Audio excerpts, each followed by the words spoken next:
Nakita niyo to guys? Ito ay, yung babae na yan, ako yan. Kasi, gumawa ako kinina ng ito, nahihintay ko lang ang pamali ko. Ayan o. Panoodin nyo yan. Yan. Itong panood na to.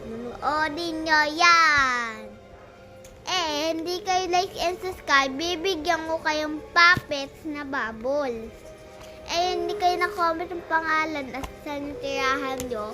Maliit ko, bibigyan sa inyo. Ganyang kaliit. Nag-follow kayo, bibigyan ko sa inyo sa buo na yun. Sino mahabang pangalan dito, bibigyan ko 2 packs sa mga ayon, bubbles. Like and subscribe. Na yan guys.